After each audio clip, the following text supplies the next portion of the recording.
and time again that that really isn't the right way to do it. You should have an independent investigative force or team investigating something like this. I mean, like you said, it's been 10 days. We haven't heard from the police.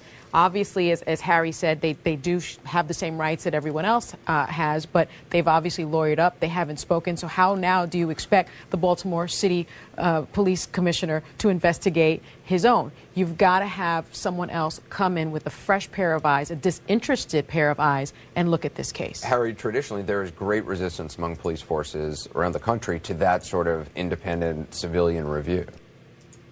So here is precisely what I think should happen. I already told you guys we need the cameras. We need body cameras with audio. We need it monitored by a third party that is not able to be bought off by lawyers, crooks, or cops. And now we know, and I think we can be sure, that we need some kind of oversight, some kind of third party, disinterested oversight of police forces and police brutality cases. Because the shit's got to stop, or we're going to be in a civil war within 10 years. The bad kind, like that kind we had before. Remember, you didn't know brothers fighting against brothers, people do be getting shot in their kitchen. Yeah, that's coming. Because what people want is fair treatment. And I don't think that's something crazy to expect in a country like America that calls itself just, fair, and equal. Get the fuck out of here. We're about as just, fair, and equal as Iran right now. Bullshit. If you're white and wealthy, you're good. The rest, fuck the fuck off. Right. That's what you get. Yeah. And typically, I mean, I don't even know why. I've got no problem with the Attorney General coming in and take a look at it. I mean, they did a good job in the Eric Holder case. They did a good job in the other case in Ferguson. I got no problem with Eric Holder's U.S. attorneys coming in and investigating this case. And I don't think the police department should have any problem with that either. How much can the family at this point learn from an autopsy, Professor? Well, you know, we haven't seen x-rays. We haven't seen the autopsy report. Hopefully the autopsy has been done by a board-certified forensic examiner rather than a hospital pathologist, because those autopsies are quite different. But, really? Oh, absolutely.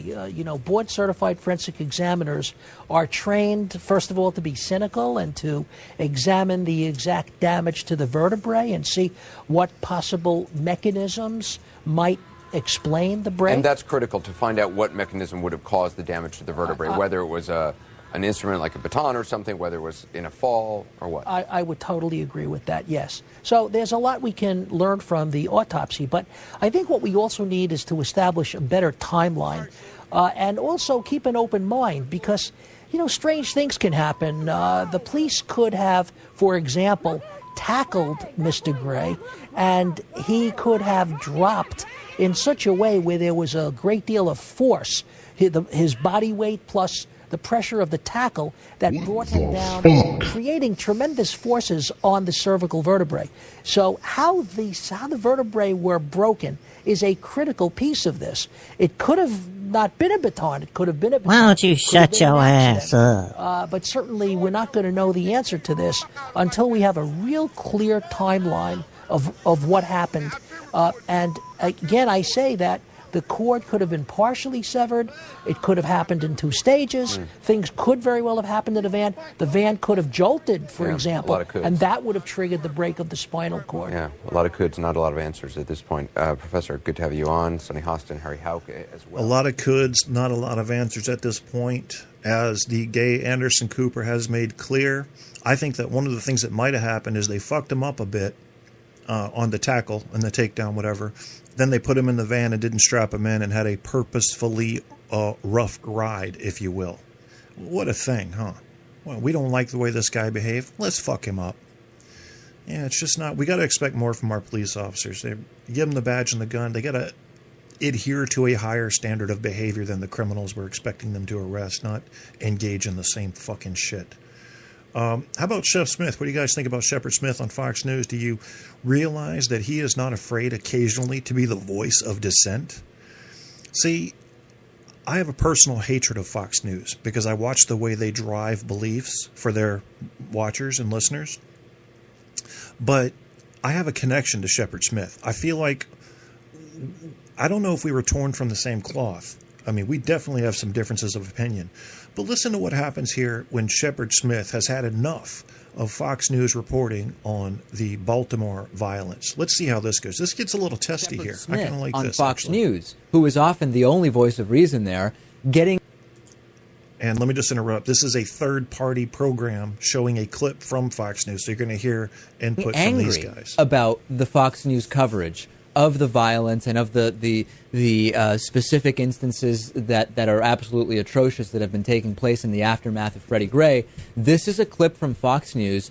I think it speaks for itself. About the governor, but we also, at least I haven't heard anything from any civil rights leaders. Have you? I heard Alveda King on a little while ago on our air telling her to get people home, that this is not a way to solve any problems. But it seems like in the middle of all of this, to start picking on people for civil rights and what they're saying and what they're not saying, we could spend our time watching this and reporting on it as we have street after street. I don't know. I think it might be a nice idea, nice timing for one of the higher profile civil rights leaders who tend to come in after the fact and say, look how bad things were with the police officers. But if they came in now during the thing saying, hey, let's call for peace, let's have some calm here. That's a wonderful idea. I'm confident they're all watching and will, on your instruction, do exactly that. What we really need now is for it not to get dark before police get control. And if what they have is 42 state police and then 40 more to add to the city of Baltimore's police department, that's not what's going to happen. So there's been no word on the National Guard. There's been no word on how they plan to retake these streets. But we've watched the numbers about here. To get a little dicky and here. If police officers were to send people into this crowd, people would get hurt. So what is your alternative at this moment? I'm confident the police are trying to figure this out. But nobody involved, not the parents of these people, not the police officers and their families, nobody wants this to get to nightfall. Baltimore can't take that. You mentioned parents. Where are the parents? Well, you know, I've not been on the phone with them. But if we want to sit here and indict the civil rights community and indict the parents for what we're watching right now, instead of, for now, just covering what happens and then later talk about whose fault it is, because we don't know whose fault it is. Can I just jump in, Chuck? No one's indicting anyone. We're watching the pictures. We're asking legitimate questions. A lot of our viewers are probably asking the same questions. Bowling. The question was, where are the parents? Surely you don't expect me to know that. No, my... Down goes Frazier! Down goes Frazier! Down goes Frazier! The question was, I agree, Chef. It was a hypothetical. Civil rights leaders. Where's Al Sharpton? Where's Jesse Jackson? You know what? I also don't know where they are. We've got a major American city that has decades of turmoil within this neighborhood. Decades. You heard the stories from Doug McKelway a little while ago of people being arrested for nothing, of a violent crackdown for years and years, of them feeling powerless and hopeless, and nobody listening to what they were saying. 1/4 of the youth locked up. Clearly there is a big problem. Then all of a sudden, an African-American man is taken into a vehicle and he comes out of it and dies. And you get nothing from authorities except a suspension. And then those who would do harm take an opportunity to do harm, and here we are. Sometimes it's actually difficult to fathom why Shepard Smith doesn't walk out the door and at Fox News, because clearly his cool head when it comes to this is not the prevailing wisdom there. He's often the sole voice of reason and decency there. And people saying, hey, David, who cares what Fox does? Only a tiny percentage of the whole country's population watch Fox News. That's true, but Fox News has been successful at setting the agenda in terms of the angle of reporting on these types of stories. Think back to the Zimmerman case and Fox News' role there. I love how he points out that these are questions that they shouldn't be asking and that they should just cover what's happening. I don't understand, like you said, I don't understand how he keeps this up, how he works for this organization, dealing with this, all day, every day at work. The most important thing to be asking around this entire story is, how did a so-called medical emergency in an arrest that police claim had no force involved at all end up with a man dying after showing up at a trauma center with his head 80% severed from his body? That's the question I have. That's a valid question. And we might not get to the bottom of that because, like I said, there's very little accountability. the police department seems to be more interested in protecting themselves than protecting their citizens. And the other thing is, why is it that there is this expectation that black leaders, just random black leaders from around the country, have to be out there speaking specifically, not to the 99.9% of nonviolent protesters, who also, many of whom are black, only to the people, the small minority that are acting violently. All of a sudden, the black leaders, if they don't, they're somehow complicit, Lewis. Yeah, and you know what? I don't really think I even want to hear from them. How about we hear from some people who live in Baltimore instead, who have some insight into this matter? I don't like hearing from these spokespeople, appointed spokespeople. Last thing, I think I may have said his head 80% severed from his neck. What I in the interest of precision, his spine reportedly 80% severed at his neck, and I want to just make sure I'm using all the right terminology. Send me your thoughts on this. We're going to continue talking about it. Yeah, back after the break. That's good that you decided to get precise, because I'm pretty sure they didn't try to cut off his head, which would only put us 6 degrees away from Kevin Bacon, but right next to fucking ISIS. You know what I mean? Yeah. So, yeah, I agree. Why do we have to call Al Sharpton out, or Jesse Jackson, or whoever, to say, hey, guess what? Your black animals are acting up again. Better come reel them in. See, I heard someone recently, and there's this thing going around Facebook where there's this mom beating her kid for being involved in these protests. Have you seen the video? She comes out with a shoe and she's beating him upside the head. All right, I'll go ahead and make the jump in logic and assume that wasn't some sort of domestic issue. Maybe it was a mother beating her kid for being acting up. Fine. What about the mother that didn't show up to beat the fucking cop upside the head that shot the guy 8 times in the back when he was running? Do we wish there was a mother there to smack him with a shoe? No, we don't. We don't, because we're not thinking justly.